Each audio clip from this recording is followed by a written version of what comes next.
5 bulan berturut-turut Indonesia mengalami deflasi. Indikatornya daya beli masyarakat semakin lesu.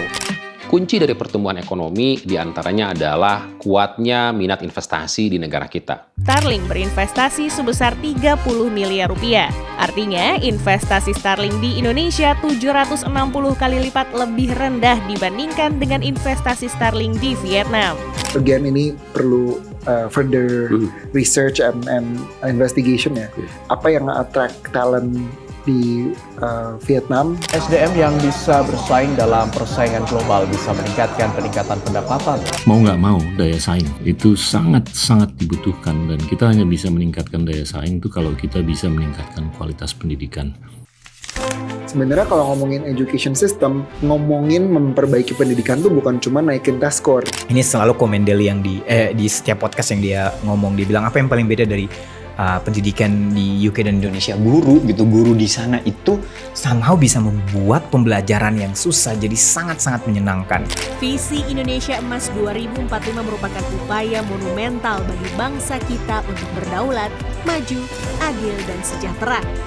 Aspek-aspek apa yang harus diperkuat oleh negara kita dan oleh kita untuk kemudian kita mampu membangun generasi emas Indonesia Emas 2045.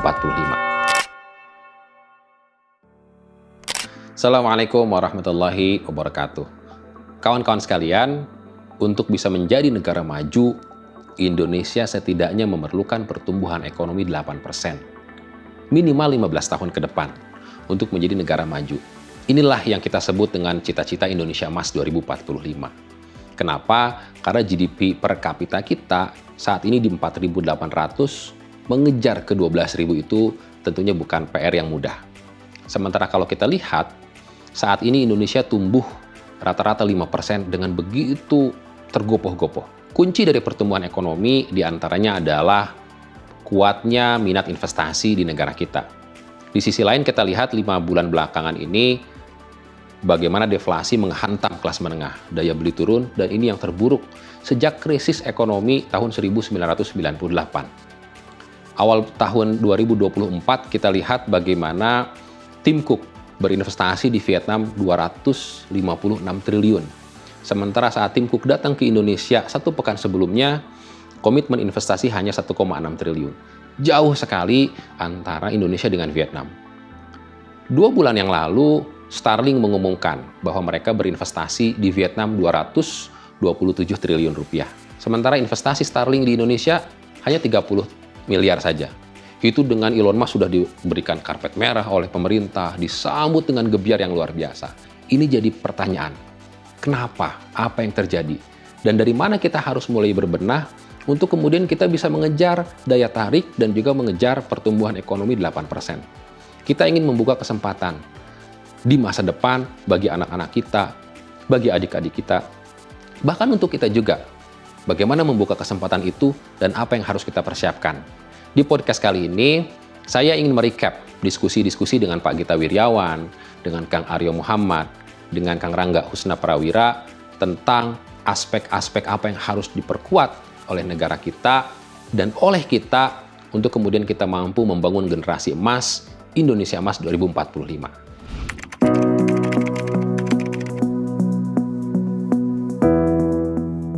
Produktivitas marginal Indonesia itu cuma $25.000 per orang per tahun untuk barang dan jasa. Kemampuan setiap orang atau rata-rata orang di Indonesia memproduksi barang dan jasa setahun itu cuma $25.000. Ini empiris, ada datanya di Bank Dunia, di publikasi-publikasi multilateral lainnya. Dibandingkan di Singapura sebesar $200.000 barang dan jasa untuk rata-rata orang Singapura. Ini kan negara tetangga yang sangat dekat, tapi kok mereka bisa jauh lebih produktif, 8 kali lipat daripada kita. Mungkin yang pertama bakal mesti dibedain ini antara capacity sama productivity gitu. Karena just because we have the people are working, itu tuh nggak equal dengan productivity gitu kan. Nah ini yang gue sering dengar, again ini perlu further research and investigation ya. Apa yang attract talent di Vietnam itu jadi atraktif itu kan adalah mereka value for money gitu kan, dengan harga yang mungkin masih terjangkau tapi productivity tinggi sekali. Vietnam begitu ya? Gitu, itu at least the words on the street lah gitu. Nah ini mungkin kalau berangkat dari situ pertanyaannya adalah gimana ya kita tuh bisa mikirin branding, reputasi worker Indonesia punya productivity yang tinggi at a price that is competitive. Nah, satu-satunya cara untuk meningkatkan produktivitas itu adalah pengedepanan pengetahuan STEM atau teknologi. Bukan kalau menurut saya social science atau yang lainnya, tapi kalau menurut saya teknologi atau penguasaan teknologi itu sangat penting ke depan.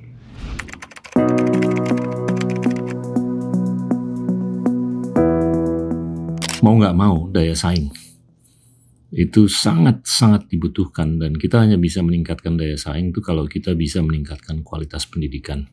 Di Asia Tenggara itu hanya 2 negara yang posisinya tuh di atas rata-rata dunia, yaitu Singapura dan Vietnam.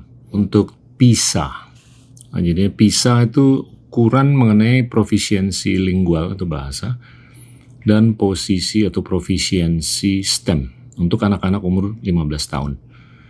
Kita tuh kalau nggak salah posisinya 71 dari 78 negara yang diukur. Nah kalau nggak begitu, maksudnya kalau itu nggak diubah ke depan, kemungkinan besar ya kita akan terus-menerus menyaksikan underrepresentasi di sekolah-sekolah manapun. Sebenarnya kalau ngomongin education system itu kan ngomongin memperbaiki pendidikan tuh bukan cuma naikin test score gitu. Kita harus mikirin nih pilar-pilar input-inputnya apa aja. Test score tuh outcome aja, result Betul. of a system. Yang kita bisa kontrolnya adalah gimana kita bisa improve inputnya, experience yang dialami oleh ya guru, kepala sekolah, orang tua, murid dan lain-lain. Nah itu tuh kayak sedikit gambaran bahwa ekosistem pendidikan kita tuh terbesar keempat di dunia. Dan itu jadi reminder bahwa kayak kita tuh ngurusin 52 juta students loh. 52 juta student 400 ribu sekolah, lebih dari 3 juta guru. 3 juta guru. Jadi it's a very scalable problem. Masing-masing dari sekolah itu common denominatornya adalah gurunya. Itu benar-benar memiliki kompetensi. Apapun pedagoginya, apapun filsafatnya. Ya, dan saya tuh secara struktural sangat percaya bahwasanya kalau gurunya itu berkualitas dengan pedagogi apapun, dengan kurikulum apapun, kemungkinan besar siswa-siswinya itu akan bisa belajar dengan cara yang bijaksana.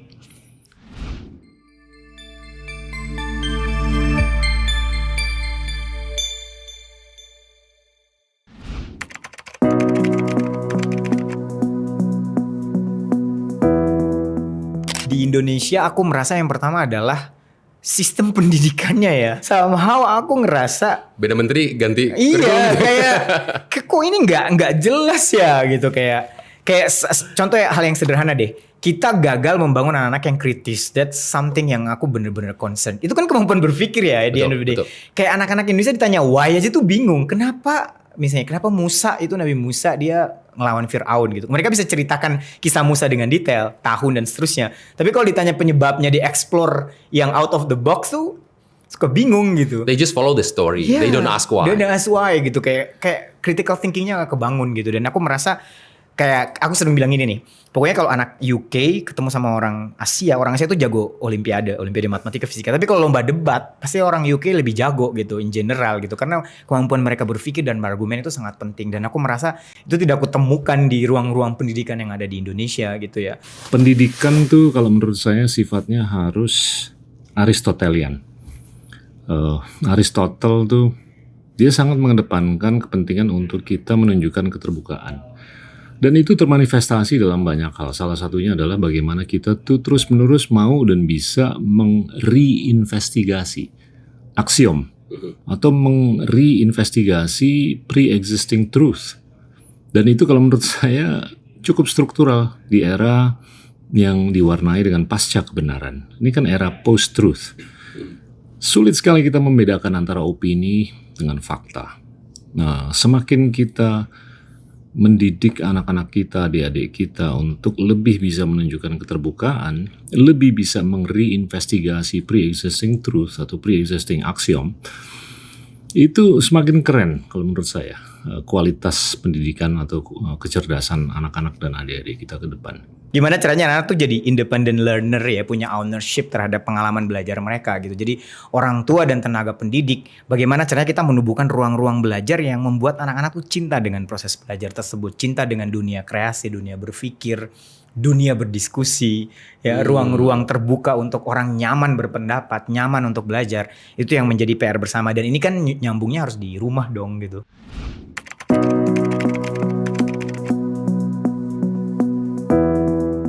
Gak gampang. The short answer, ya kan? Maksudnya gimana kita bisa meningkatkan jumlah guru yang merangkul standar yang sama dan kualitas yang sama, maksudnya tinggi kan? Ya, saya sih melihat mungkin dari sisi kompensasi itu juga harus dipikirkan. Swasta mungkin lebih mampu untuk mengkompensasi guru dengan kompensasi yang lebih tinggi daripada non swasta. Dua, kalau menurut saya pengseleksiannya itu juga harus nyata. Saya selalu menyampaikan kalau guru itu dipilih dari the top 20th percentile, dia itu dalam 1 tahun bisa ngajar 1,5 tahun ajaran. Dibanding yang di bottom 20th percentile, dia itu dalam setahun hanya bisa ngajar 1,5 tahun ajaran. Jadi banyak sekali anak-anak adik-adik kita di Indonesia di daerah tuh mungkin sayangnya terekspos dengan guru yang mungkin datang dari the bottom 20th percentile, ya dia udah sekolah 14 tahun, mungkin di benaknya dia tuh hanya ada 7 tahun ajaran. Sulit untuk kita berharap dia bisa ke sekolah-sekolah terkemuka di Indonesia, apalagi di seluruh dunia. Nah ini kalau menurut saya harus ada kebijakan yang bulat. Bukan hanya dari pemerintah, tapi kalau menurut saya kita membutuhkan political culture atau budaya politik yang beda di rumah tangga, di sekolah, di kantor.